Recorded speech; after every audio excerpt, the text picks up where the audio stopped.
Okay, so our headstock is finished, the nut is ready. Now what we need to do is to fit the tailpiece.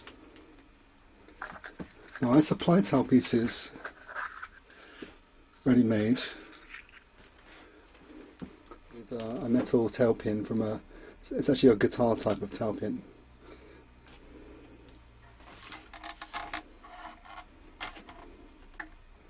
Basically we're going to mark on the central position and we are going to fix this so that the strings are drawn down over the edge without touching the soundboard to the end of the tailpiece. We are going to be putting a bit of cork just over the end there, just to make sure that the string doesn't cut into the soundboard at all.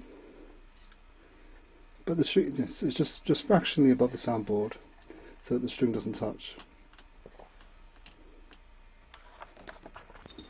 Now you need to double check the central point where you're going to fix the tailpin to, and you can do this by putting a board or a ruler against the fingerboard, and you need to make a pencil mark just very lightly on the soundboard. You don't want to, it's just for your own reference. And this is just to make sure, because these things can sometimes be just very slightly off center. So we're just making a mark just to make sure. This can be rubbed off. And then we can see how this matches up. If you look here, now if we lay our tailpiece over this,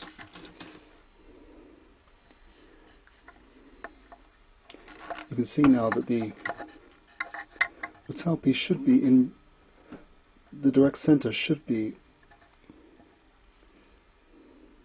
middle string should be in the direct center between those two lines. Now you might have to make some sort of slight adjustment if you want to keep the strings in center. But if you followed all the stages so far, you should find the neck is quite straight off the mold. These are identical to the ones in the plans, except that I have contoured the edge and made it round. Because I was having it cut by machine, I could have made it any shape I wanted. So I've rounded this off. This was more square on my early ones. And again, I've just made this more of a real circle rather than a flattened oval. But this is really for decoration, this part. This just stops the strings, puts a little bit of downward pressure on the strings when they go up to the bridge. Okay, so I'm using that pencil line, and I'm using my square. I might want to use the top edge, I think, probably to work down from. So we just make sure that we're going to make a scratch line that is going to be dead center. Okay, so we use this to just scratch the line down. Now we need to double check that is in the center. When we've done that, we need to work out where we're going to position our tailpiece. Now, if you've made your own tailpiece, it will be slightly different position, so I'm not going to give you exact measurements here.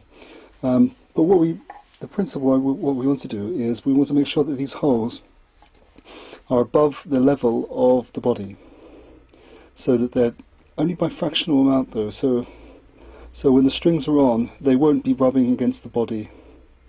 So maybe a millimetre. They're going to be touching the cork, but that's fine. That's what you want. Okay, so when you're happy that the tailpiece is the holes are just slightly above the soundboard by about a millimetre, then you can mark the position on with the bradawl. Now here it might be worth having a square bradawl actually to make a proper hole. Okay, so we've just made a mark. You can just about see that hole there. Now the hole jewel in the end block of the Stick Dulcimer depends on the size of screw that you have. The ones I supply, this is like a guitar size one. I also supply a mandolin one. Now they each have different size screws, and so first of all you need to look at the screw that you're using, which is the one which matches your tailpiece. It's very important that the hole you make is neither too large or too small. You want it to be, if I just draw it, so the screw is made up of two parts. There's the central section of the screw, and then there is the actual thread itself, which wraps around like this. Now you want to make the hole in your stick dulcimer the same size as this.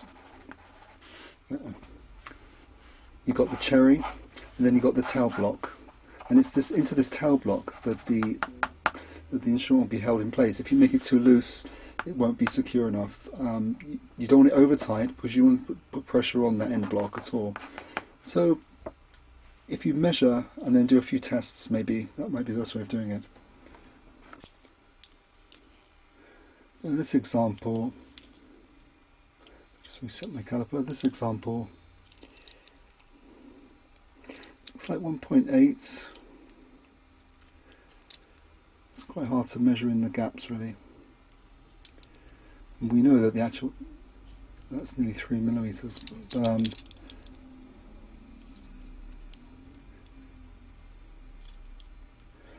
I know a 3 millimeter hole in this one would just be too loose. So we're going to have to make it somewhere between 1.9 and... So what I'll do is I'll do a test hole first with a 1.9 millimeter bit and see how that feels, and then I'll progress and up to a 2.5.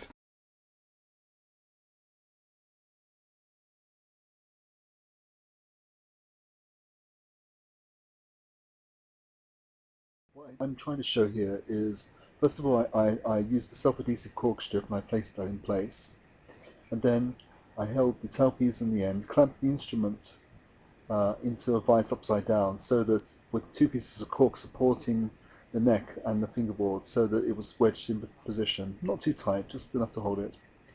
And then what I did was I held the tailpiece in position, and then I took my cordless electric drill with a 2 millimeter bit, and I held it upright, continued to drill all the way very carefully until I'd gone through, keeping the drill 90 degrees, so it wasn't going forwards, going backwards, it was going straight down. I then used my Phillips screwdriver to screw on the tailpiece, and I screwed it until it was almost too tight, so I could always turn it a little bit more, but it was tight enough so that the tailpiece was buttock up against the sides of the instrument.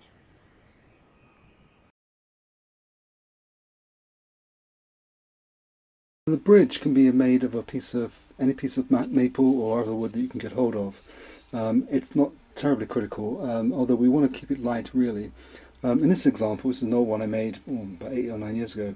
This one was a maple body, and I've sawn into it a little groove, and I put a piece of ebony or rosewood into it.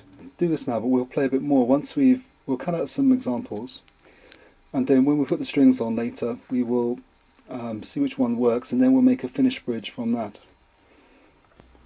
Okay, so I've just drawn on 3 different sizes of bridge, and I'm just going to bandsaw these out.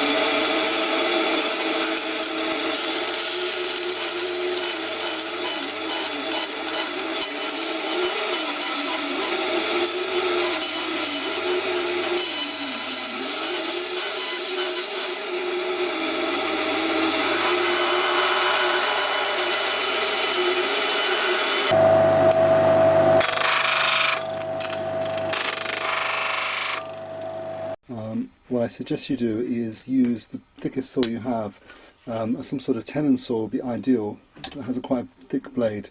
And then you'll need to plane a piece of rosewood or ebony to the right size, and then insert and glue that in, and then sand to finish afterwards.